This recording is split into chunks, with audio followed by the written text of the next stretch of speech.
Olá, tudo bem? Queria te convidar para mais uma vez nós meditarmos na palavra de Deus. E hoje eu queria falar sobre o tema que eu tenho já falado alguns dias antes, que é Jesus, o meu primeiro amor. E eu queria te chamar para meditar em dois versículos que eu acredito que muita gente entendeu errado essa palavra, que fala sobre o benefício, o privilégio que é viver este amor, estar envolvido nesse relacionamento de amor com o nosso Senhor Jesus. Vamos para a palavra?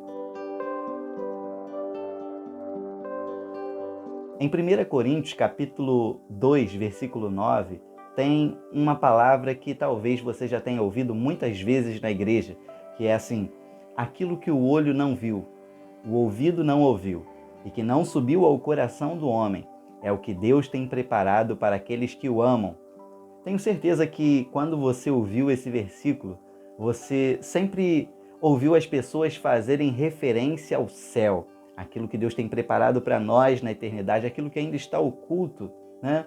Que nós não vimos, que nós não ouvimos e que não subiu ao coração do homem. É até maravilhoso pensar que realmente existe um lugar e algo preparado para nós, filhos de Deus, que ainda é inédito, ninguém viu, né? É uma surpresa. Mas, apesar de ser muito legal essa ideia, não foi isso que Paulo queria dizer. E eu queria meditar com você sobre isso e ver o quanto é maravilhosa e rica essa palavra. Paulo, no capítulo 1, no capítulo 2, ele fala sobre a sua pregação, que ele pregando no meio dos gentios, que na maioria das vezes eram os gregos, pessoas que buscavam muito conhecimento e muito entendidas sobre diversas coisas, né? Conhecimentos gerais. E para os judeus, Paulo dizia que os gregos eles queriam sabedoria e os judeus queriam um sinal. Só que ele dizia: a minha pregação é Cristo e a cruz é o poder de Deus para nós que cremos, né? E agora no capítulo 2 ele vai falar sobre os homens desse mundo, os sábios dessa era, os poderosos, pessoas com muito conhecimento, com muito entendimento de muitas coisas.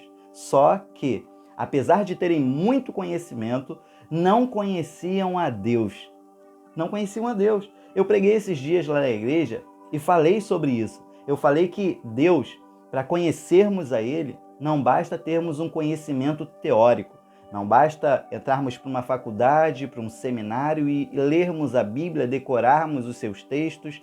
Deus, para nós o conhecermos de verdade, e precisamos ter um conhecimento relacional e experimental. Assim, nós poderemos viver um relacionamento em um conhecimento pleno da pessoa de Deus. Então Paulo ele está falando desses sábios dessa era. Só que ele diz assim: aquilo que o olho não viu, que o ouvido não ouviu e que não subiu ao coração do homem, isso é referente aos homens dessa era, aos sábios dessa era. Eles não viram, eles não ouviram e nem subiu ao coração deles. Mas Paulo diz assim: mas Deus preparou para aqueles que o amam. Você vive esse amor de Jesus com Jesus? Você vive esse relacionamento de amor com Deus? Então, há um benefício nesse relacionamento. Porque aquilo que esses homens, os sábios, os cientistas, os super inteligentes da nossa geração, aquilo que eles não viram, não ouviram e nem subiu ao coração deles, Deus preparou para nós, os que o amam. Diz o versículo 10, Paulo diz assim: mas Deus o revelou a nós por meio do seu Espírito.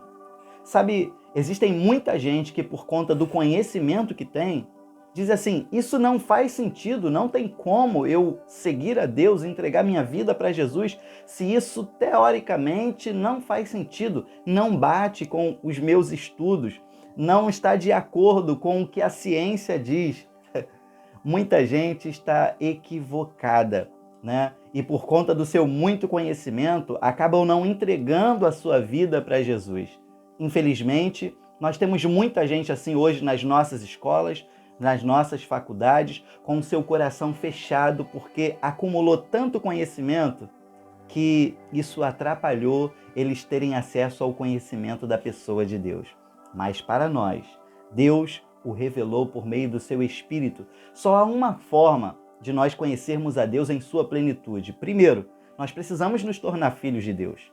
E a Bíblia diz que só há uma maneira disso acontecer. Nós precisamos reconhecer a Jesus como nosso único e suficiente Salvador. Somente assim nós podemos receber o Espírito. E aí então podemos receber as revelações de Deus através do Espírito. E Paulo continua dizendo ainda no capítulo 2, no versículo 14, quem conheceu a mente do Senhor? Esses homens nunca poderão conhecer a mente do Senhor, conhecer a vontade do Senhor. Por quê? Os seus corações estão fechados para a revelação do Espírito Santo, porque eles não reconhecem Jesus como Senhor e Salvador. Mas aí Paulo diz, mas nós temos a mente de Cristo. Já parou para pensar na riqueza que há nessas palavras? Na preciosidade que há em viver este amor? Quando eu vivo esse amor, eu consigo ter, então, a revelação sobre Deus, sobre a vontade de Deus. E tendo essa revelação da vontade de Deus, né, do querer de Deus, eu também entendo o curso deste mundo caído. Aí, meu amigo, fica muito mais fácil servirmos a Deus, renunciarmos o pecado, corrermos em direção às coisas de Deus. Por quê? Porque os nossos olhos estão abertos, porque nós conseguimos discernir as coisas. Pense nisso, viva esse amor intensamente, viva nessas profundidades das revelações, dos mistérios de Deus, pois isso tudo foi preparado para aqueles que o amam. Pense nisso, que Deus te abençoe.